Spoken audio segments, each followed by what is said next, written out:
हाँ, ध्यान दीजिएगा सभी बच्चे। अनसॉल्व पेपर को सॉल्व करना है ताकि आप सबके सामने रहे और साथ ही साथ आप सबके सामने क्वेश्चन भी लिखा रहे। क्वेश्चन घर से लिख के आया करिए, बिना क्वेश्चन लिखे जवाब ना लिखा करिए।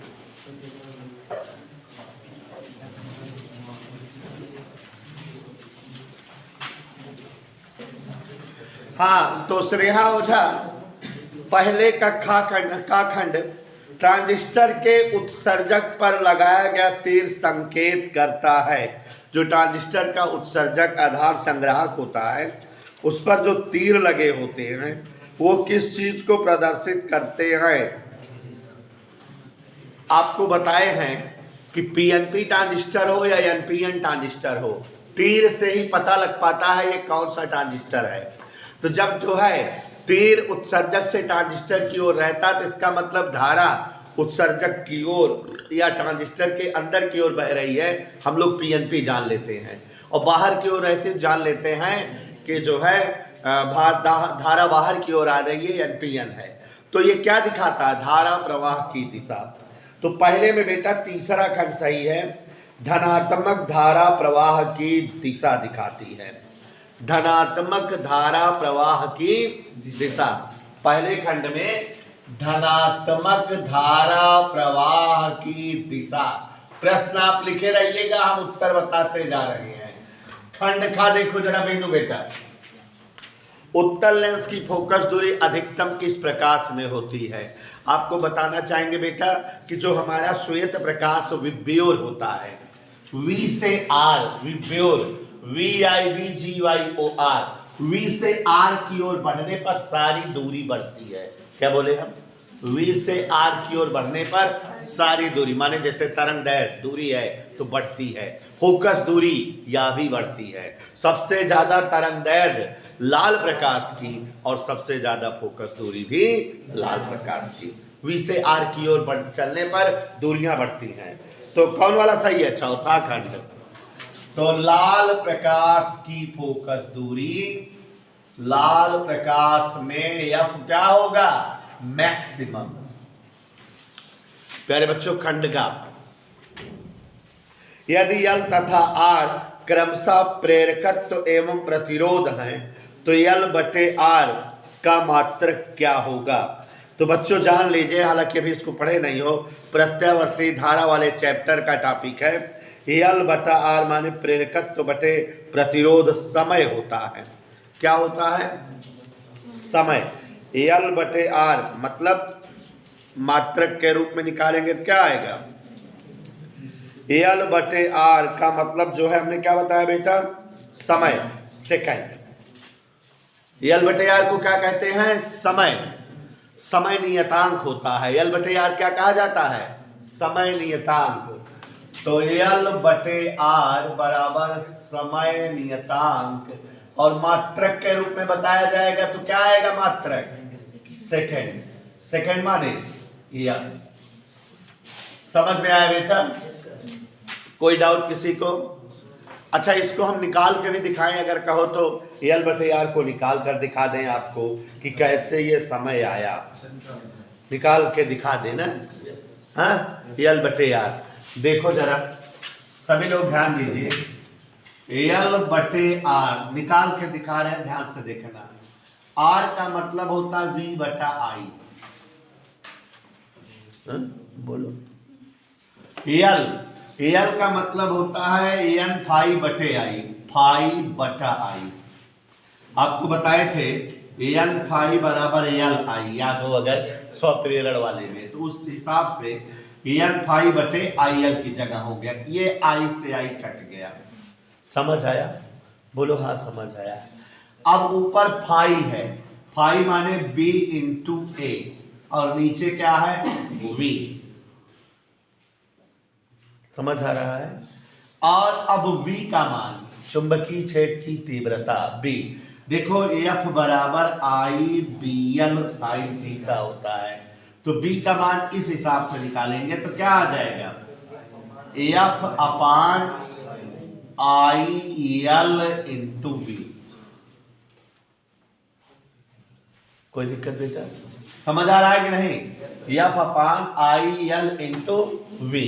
और आगे बढ़ते रहो, ध्यान से देखते रहो, एफ बटा आई एल वी, वी का मतलब वोल्टेज, वोल्टेज का मतलब कार्य बटे आवेश, याद करो विभवांतर, कार्य बटे आवेश, ऊपर क्यू गया, क्यू मतलब आई इंटू टी, तो आई से आई कट गया, आई से आई कट गया, और यहाँ F into T upon L into W को क्या लिख सकते हैं, डब्लू कार्य बराबर बल गुणे बल की दिशा में विस्थापन, एफ से एफ कट गया।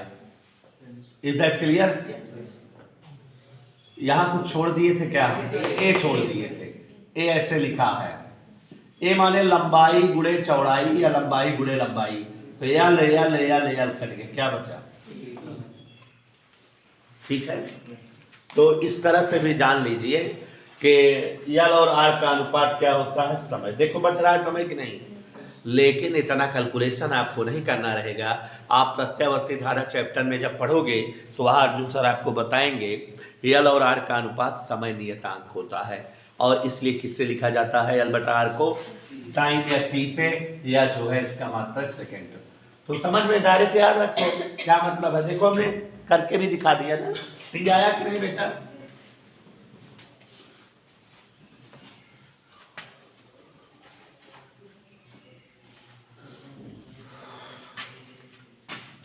गौर से देखिए, हम पहुंच गए हैं, कौन सा पहुंच गए हैं, घा, घा, जबकि घा वाला कोर्स में नहीं है, हमने अभी इसके पिछले वाले पेपर में आया था तो बताए थे, लेकिन आपको समझाए थे कि एक चाचा थे माइकल फैराडे, उन्होंने पता लगाया है कि दुनिया के हर पदार्थ में अपना एक चुंबकत्व होता है, और कुछ पदार्थ ऐसे होते हैं जिनकी उपस्थिति से बाह्य चुंबकीय क्षेत्र की प्रबलता थोड़ा बढ़ जाती है, कुछ पदार्थ ऐसे होते हैं जिनकी उपस्थिति से बाह्य चुंबकीय क्षेत्र की प्रबलता बहुत ज़्यादा बढ़ जाती है, और कुछ पदार्थ ऐसे होते हैं जिनकी उपस्थिति से बाह्य चुंबकीय क्षेत्र की प्रबलता घट जाती है।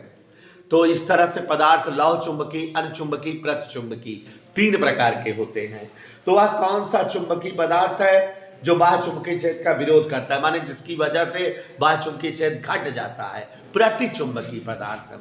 कौन सा पदार्थ है, प्रतिचुंबकीय। पहले कोर्स में था, कोरोना से कट गया है इस बार, लेकिन जानते रहिए, एक नंबर का क्वेश्चन मान लो कोई संघ की टीचर दे दे तो क्वेश्चन कटा नहीं पाओगे आप, जानते रहिएगा। हाँ ध्यान दीजिएगा, 0 केल्विन ताप पर शुद्ध अर्धचालक क्या होता है, आपको हमने बताया है बेटा, पहले से भी समझाया है कि जो अर्धचालक होते हैं सामान्य ताप पर क्या होते हैं, विद्युत के आचालक। तो 0 केल्विन माने एकदम शुरुआती ताप है, सामान्य ताप है, तो इस पर जो है अर्धचालक क्या होगा, आचालक, और ज्यादा ताप हो जाएगा तो क्या बन जाएगा, वो चालक। अर्धचालक की खासियत होती है कि सामान्य ताप पर क्या होते हैं, विद्युत के आचालक, तो आचालक माने विद्युत रोधी। तो कौन सा सही है, हाँ विद्युत रोधी। सामान्य ताप 0 केल्विन माने एकदम शुरुआती ताप है, और उस ताप पर जो है परम शून्य ताप जिसे कहते हो, उस ताप पर हमारे अर्धचालक क्या होंगे, अचालक होंगे, विद्युत रोधी होंगे। आगे बढ़े बच्चों, क्वेश्चन नंबर 4, निम्नलिखित में से कौन सा विद्युत क्षेत्र का मात्रक नहीं है। ध्यान दो, बड़ा बड़ा बढ़िया क्वेश्चन दे दिया, जिसने भी दिया है, जिसने भी दिया है बहुत ही प्यारा और खूबसूरत क्वेश्चन दे दिया। विद्युत क्षेत्र का वैसे मात्रक आप 2-3 जानते हो, एक जानते हो आप न्यूटन पर कूलाम, एक जानते हो आप वोल्ट पर मीटर। विद्युत क्षेत्र का आप 2 मात्रक आप जानते हो, न्यूटन पर कूलाम और वोल्ट प्रति कूलाम। अच्छा, एक लिखा है जूल प्रति मीटर प्रति कूलाम। देखो जरा, न्यूटन आपको पता है, जूल को हम लिखते हैं न्यूटन मीटर, तो अगर हम न्यूटन जानना चाहें तो जूल प्रति मीटर, तो ये जो न्यूटन प्रति कूलाम है इसको हम लिख सकते हैं जूल प्रति मीटर कूलाम, ऐसे भी लिख सकते हैं। तो अब देखो ऑप्शन में इन तीनों के अलावा जो ना हो वही हमारा सही है। तो देखो पहला न्यूटन पर कूलाम तीव्रता का मात्रक होता है, तीसरा जूल प्रति कूलाम प्रति मीटर ये वाला है, ये भी मात्रक होता है, चौथा वोल्ट प्रति मीटर भी मात्रक होता है, यही दूसरा मात्रक नहीं है जूल प्रति कूलाम। इधर क्लियर? सोनी जी क्या मात्रक नहीं है इसका? हम तो भाई प्रश्नोत्तर नंबर 2 पहुंच गए हैं, दूसरे का खंड। और आप लोग देखना बेटा, हालांकि जो अभी पेपर हमने लगवाया है उस पेपर से ये पेपर बिल्कुल डिफर है, लेकिन उस पेपर को लगाने में जैसे 6 दिन लगे थे, 6 पीरियड, इस पेपर को लगाने में मुश्किल से 4 पीरियड लगेंगे। आप देख लेना, समय बचेगा। दूसरे का प्रकाश वैद्युत प्रभाव में देहली आवृत्ति से क्या तात्पर्य है? हम आपको बताए हुए हैं कि थ्रेशोल्ड फ्रीक्वेंसी या देहली आवृत्ति वह आवृत्ति होती है जिससे अधिक आवृत्ति का प्रकाश आपतित कराए जाने पर ही प्रकाश वैद्युत प्रभाव की घटना संपन्न होती है ना? तो चलो लिखो, धातु सतह पर आपतित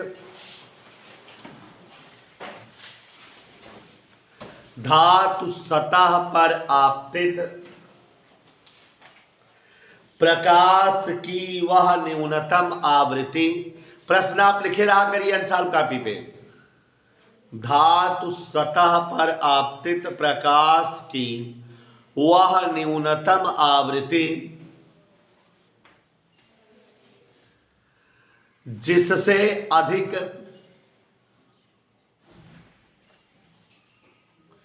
मान की आवृत्ति वाले प्रकाश से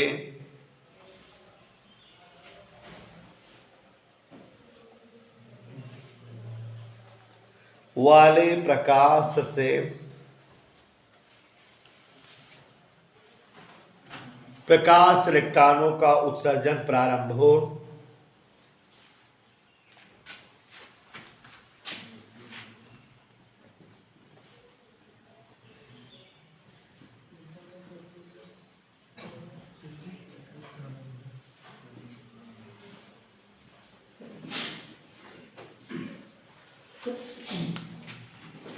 देहली आवृत्ति कहलाती है।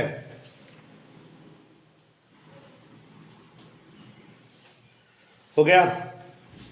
क्वेश्चन नंबर 2 कक्षा। देखो ये क्वेश्चन पीछे आया था, आप लोगों को भूल गया होगा, पिछले वाले पेपर में कराए थे नेहा। दूरदर्शी की विभेदन सीमा किन किन बातों पर निर्भर करती है?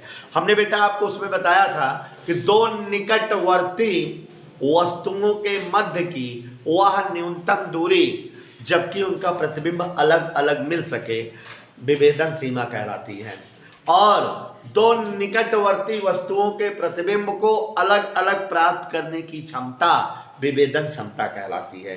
यह भी बताए थे कि विभेदन क्षमता विभेदन सीमा की अपोजिट होती है, और यह भी बताए थे कि दूरदर्शी की विभेदन सीमा का फार्मूला होता है 1.22 लैम्डा बटे डी, ऐसे बताए थे।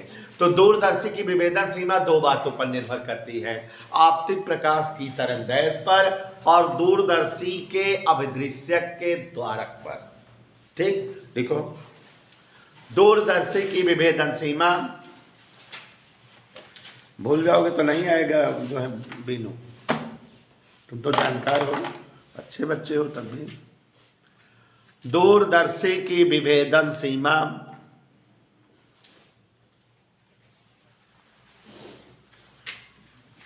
नंबर 1 आपतित प्रकाश की,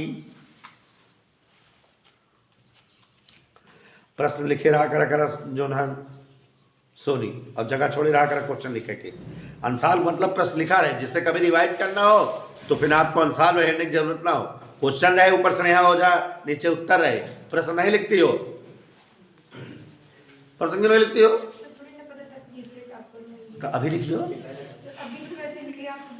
देखते लिखो, जगह छोड़ दो ना उतना, ये तो नहीं छोड़ रही।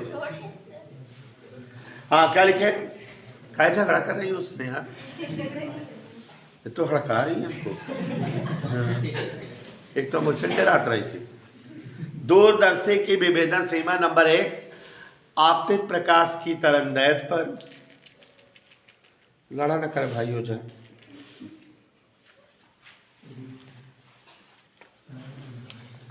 आपतित प्रकाश की तरंगदैर्घ्य पर तथा दूरदर्शी के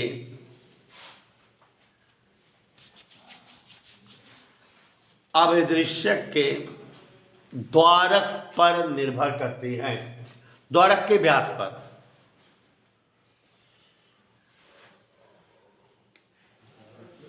द्वारक के व्यास पर निर्भर करती है।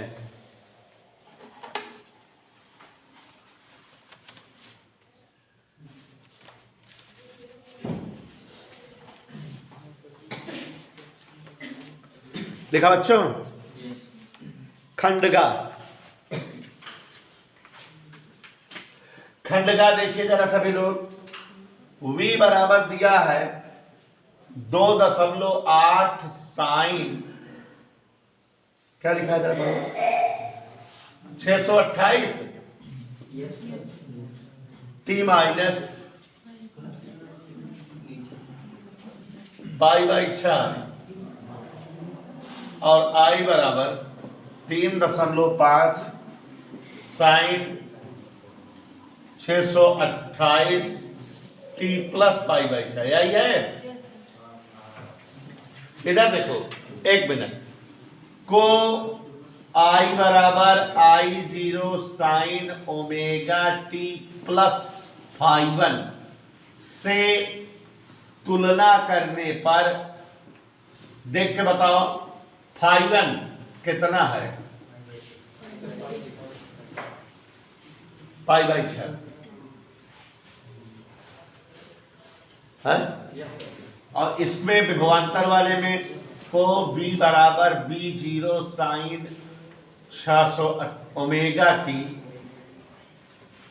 प्लस φ2 से तुलना करने पर φ2 कितना है, इसलिए कलांतर पूछ रहा है। कलांतर फाई बराबर φ1 माइनस φ2, तो π/6 माइनस माइनस π/6, तो 2π/6 माने π/3 माने 60 आंसर आ गया। प्रत्यावर्ती धारा वाले चैप्टर का सवाल था, लेकिन मैंने देखा लग जाएगी आप लोगों को, इसलिए बता दिए।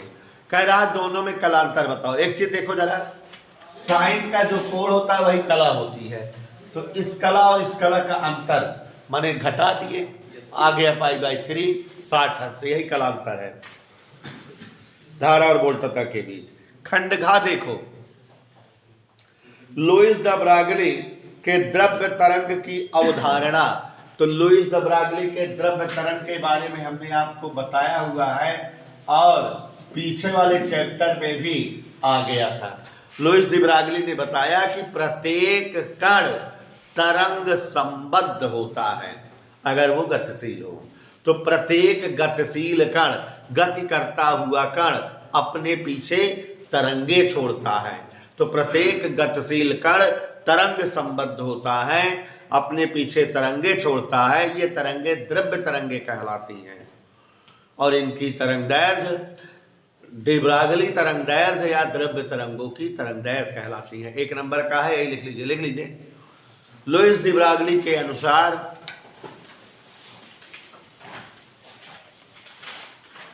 लुईस डी ब्रागली के अनुसार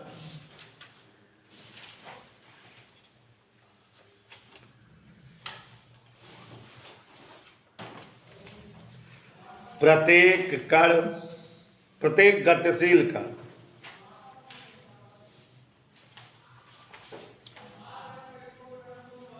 तरंग संबद्ध होता है,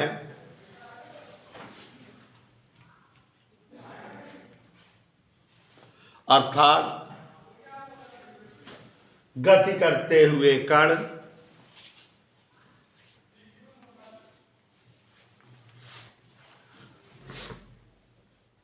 अपने पीछे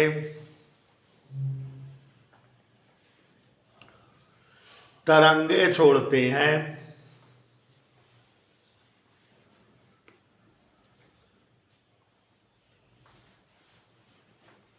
जिन्हें द्रव्य तरंगे कहा जाता है।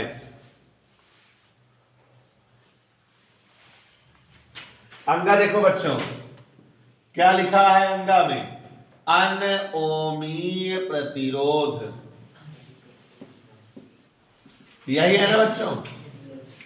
माने ऐसे सभी प्रतिरोधक जो ओम के नियम का पालन ना करें, ऐसे सभी प्रतिरोधक जिनके लिए V और I का अनुपात बराबर न रहे, ऐसे सभी प्रतिरोधक जिनके लिए V और I में खींचा गया वक्र सरल रेखीय ना मिले। तीन बातें हैं, चलिए लिखें। ऐसे सभी प्रतिरोधक, लिख सुनिए,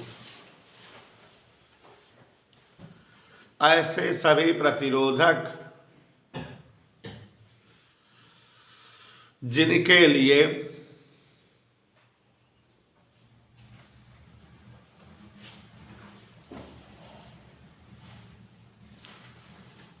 V और I का अनुपात सदैव असमान रहे,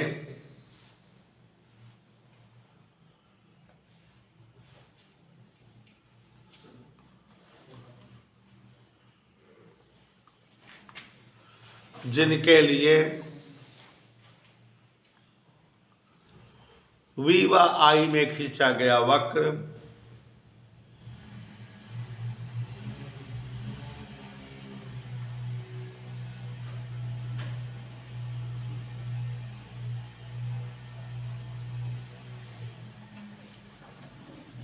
सरल रेखी न रहे,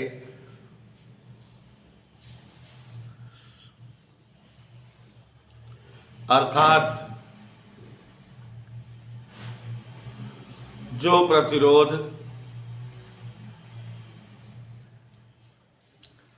ओम के नियम का पालन न करें,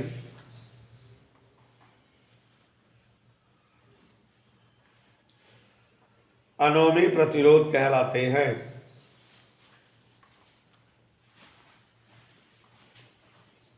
हो गए बच्चों? जैसे ट्राइवुड वाल्व,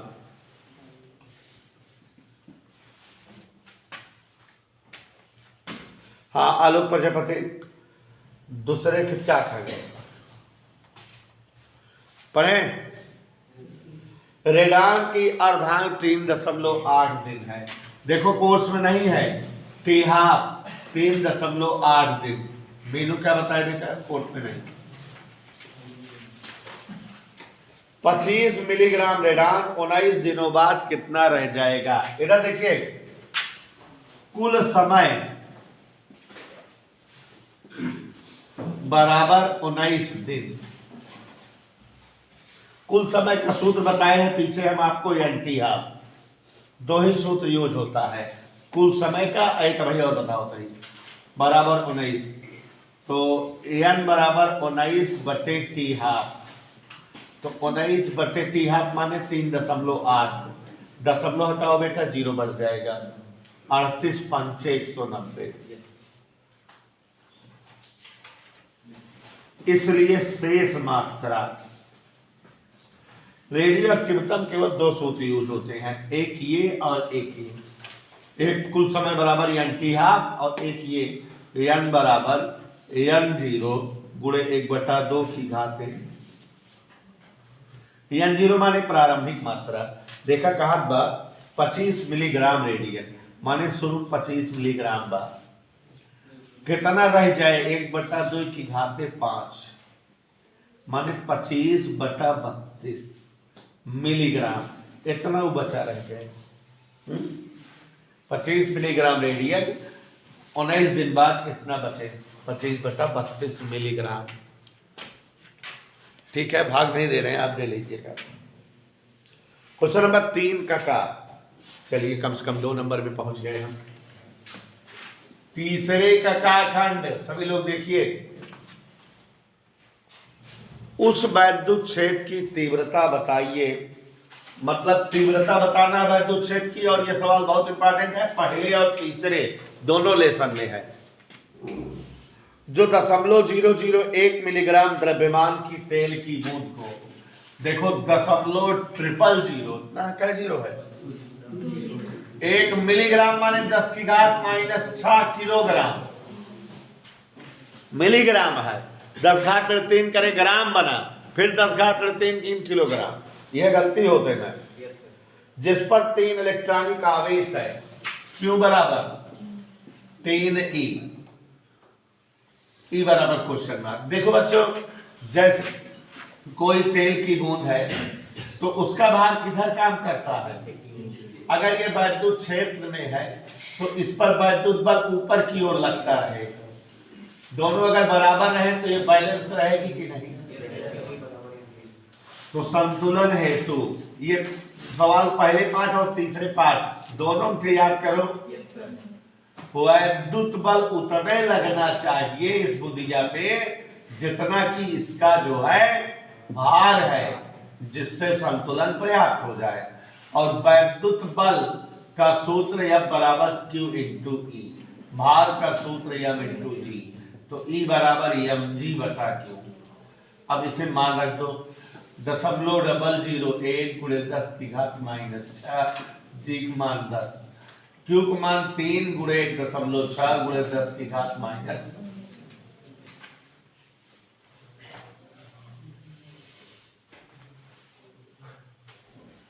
दशमलव हटाओ उधर यार गुस्सा है। ध्यान दीजिएगा, ऋण 6 और ये 1 2 3 कितना भाग? ऋण 9, 2 हट गया। अब कितना भाग? ऋण 7, ऋण 19 ऊपर गया, 19 में 7 गए, 2 जीरो है में ले ले 100 भाग दे 48 दूनी 96, 40 जीरो बढ़ाओ 400, 48 अट्ठे। न्यूटन पर कूलाम या volt per metre, there are so many unit of वैद्युत क्षेत्र की तीव्रता। तो ये कौन सवाल हो गई बेटा? एक जनी हमारे बीनू है उत्तरे मिला हुआ राशन मिलाल भाई। खंड खा, तीसरे का खा पढ़ो। तीसरे का खा है, बैंड अंतराल के आधार पर चालक, विद्युत रोधी और अर्धचालक में अंतर बताओ। आपको हमने बताया हुआ है, पीछे वाले चैप्टर में भी बताए थे। बैंड ऊर्जा ऐसे सभी पदार्थ जिनमें जो है वर्जित ऊर्जा क्षेत्र की चौड़ाई बहुत कम, संयोजी और चालन ऊर्जा बैंड की चौड़ाई लगभग समान हो, वे पदार्थ क्या कहलाते हैं? चालक। ऐसे सभी पदार्थ जिनमें चालन ऊर्जा बैंड की चौड़ाई ज्यादा, वर्जित ऊर्जा क्षेत्र की चौड़ाई भी ज्यादा हो, संयोजी ऊर्जा बैंड की चौड़ाई कम हो, ऐसे पदार्थ अचालक कहलाते हैं। क्या है? ऐसे समस्त पदार्थ जिनके जो है वर्जित ऊर्जा क्षेत्र की चौड़ाई चालकों से अधिक किंतु अचालकों से कम हो, वे पदार्थ अर्धचालक कहलाते हैं। याद आया? ऐसे लिख लोगे।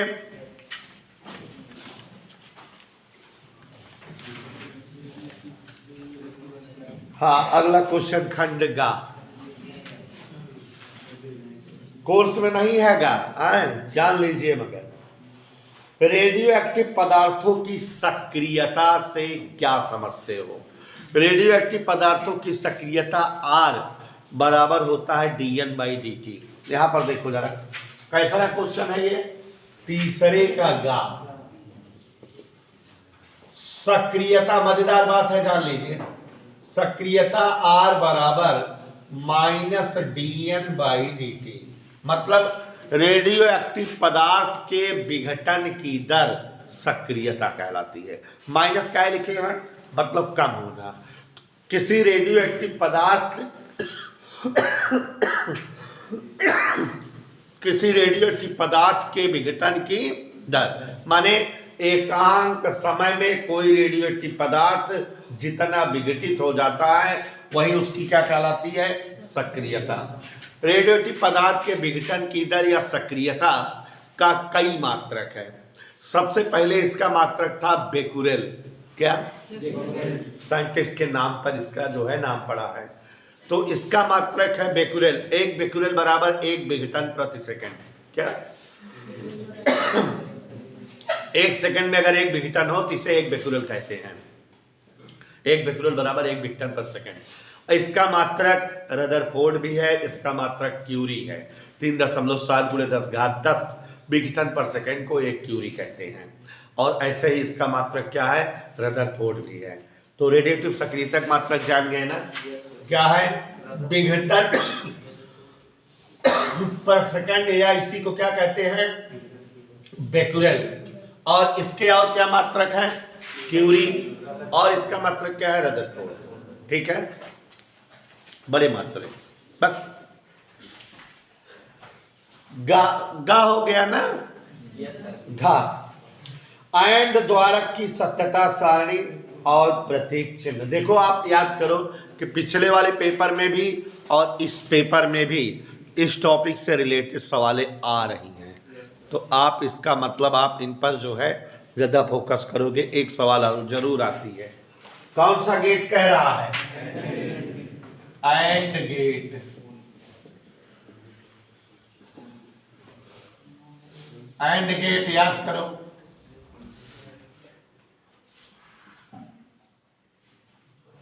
ये ऐसे एंड गेट का प्रतीक है क्या, नहीं, ध्यान से बताओ।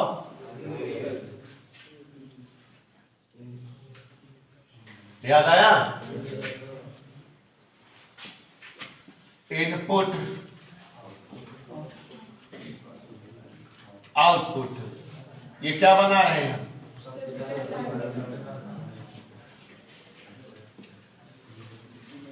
0 0 0 1 1 0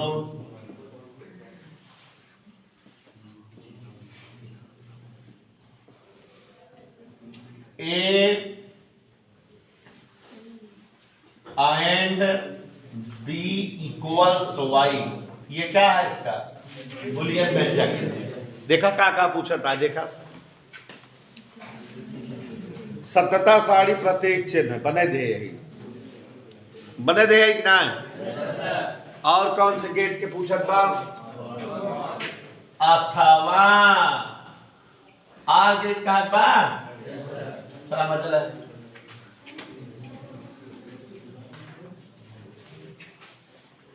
जैसे हमका याद है वैसे तुमको याद रहे सोनी। कौन गेट है, A R B equal Y.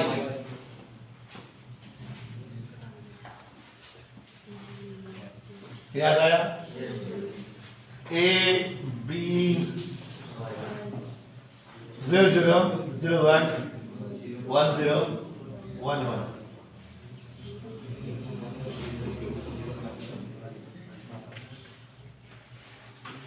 याद आ गया बच्चों। तो ये हमारा जो है एंड गेट और आर गेट दोनों का सत्यता सारणी और प्रत्येक चिन्हों का गुस्सा दिया। आज हम कहे ना स्नेहा पहले गुस्सा कीजिए, 3 तक हो गया, नोट करो, चौथे से लड़ाई लड़े। लेकिन इसमें सवालें हैं मस्त, चौथा पूरी सवाल है, सभी का सवाल मजा आएगा।